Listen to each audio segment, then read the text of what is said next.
You're watching Hindustan Times, and I am Aditi Prasad. For 7 decades almost, Pakistan has not tried to change the status quo of Baltistan. Uh, you know, the disputed region remains disputed. They just kept changing its names. There's now the as but suddenly, what do you think has brought about this need to convert or get Baltistan as a province, as the fifth province in Pakistan? What is the main catalyst behind that? Is it the abrogation of Article 370 in Jammu and Kashmir?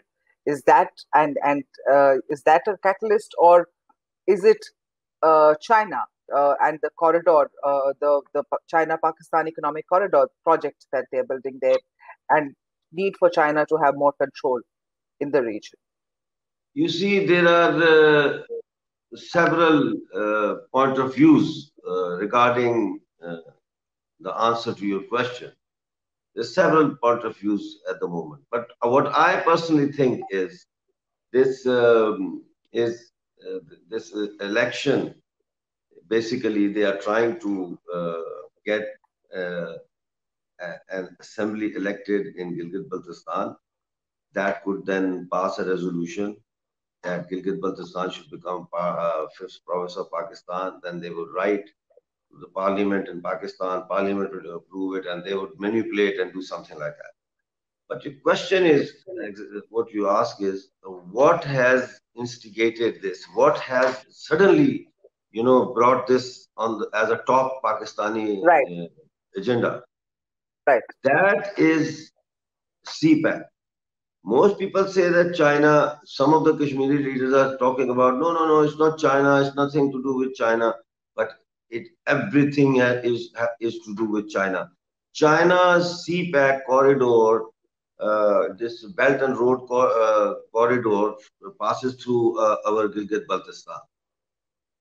And Gilgit-Baltistan people have not got even a single penny of share or consultation or advisory role in this whole project. It is being headed by retired General Asim Salim Bajwa, who is already involved in corruption and scandal of running Papa John visa franchises in foreign countries. This army is controlling it. So they know that they're not going to get anything out of it.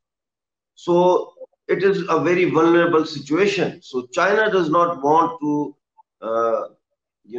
do CPAC if Gilgit-Baltistan is not stable, if Gilgit-Baltistan is not 100% guaranteed as a territory that is under the full control of Pakistan via a quasi state of under China via a quasi state of Pakistan. So basically, ये जो गिलगित बल्तिस्तान को पांचवा सूबा बनाने का ये जो खेल शुरू हुआ है ये इस तरह हुआ है लेकिन Pakistan again, these people are mischief.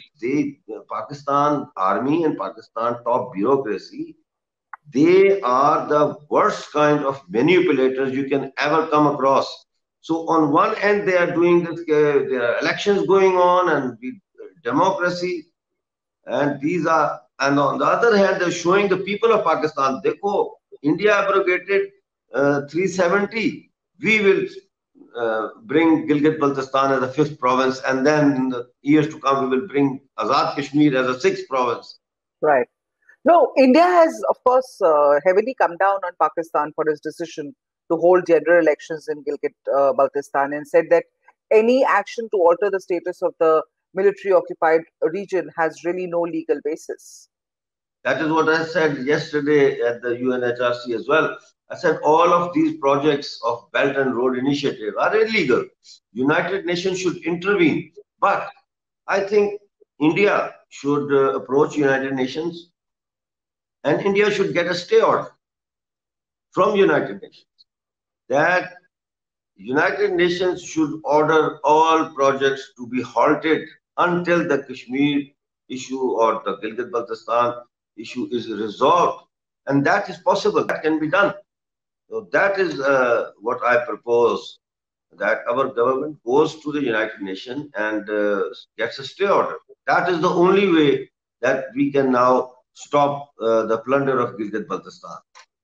But you also said at UNHRC, you also pointed out that Pakistan needs to be tried for war crimes in Gilgit-Baltistan. What exactly was your rationale for that comment, and uh, have you submitted proof at UNHRC of the same? Well, you see, there are three things that you need to qualify for war crimes. The first is war of aggression. Have you committed a war of aggression? Pakistan has committed a war of aggression. What is a war of aggression? War of aggression is when you invade another country, attack another country without any provocation, and you occupy that land. That is called war of aggression. Number two is crime against peace. That is the second. So crime against peace, when you wage a war, you already have committed crime against regional peace. You have destroyed the equilibrium of peace in that region. And the third thing that is required is crimes against humanity. Now, crime against humanity is a very vast category, but how do we prove that they have been crimes against humanity have been committed by Pakistan in POJK and Gilgit-Baltistan? Is very obvious. In October 20, from October 22nd to October 26th, 27, 28th as well, 1947, Pakistan army with the tribal invaders massacred en masse Hindus, Sikhs, in Mirpur, in Muzaffarabad, in Bhimber, in Kotli.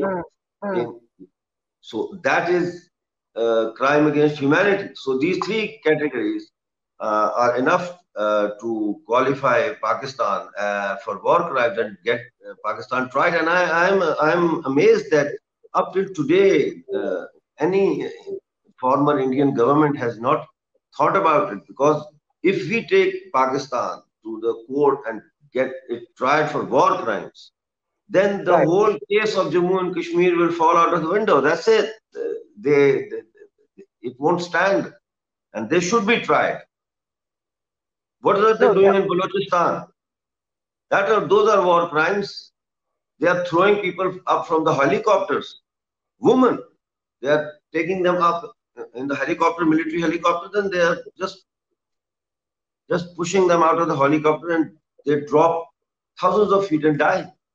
तो ये war against crime Pakistan के ऊपर चलेगा और ये चलना चाहिए, और इसका एविडेंस सारा तो मौजूद है. Books, people have written books, people who invaded our land. General Akbar, he wrote a book in invaders in Kashmir, raiders in Kashmir. Yeah. So there is a lot of evidence that can be put together, and then, but in order to get Pakistan be tried by war against crimes, it has to be a state.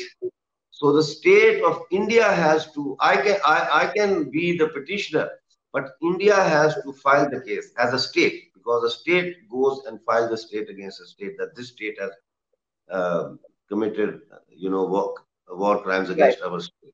Very, very interesting talking to you, Mirza Saab. Thank you. Keep watching and keep coming back to us for more.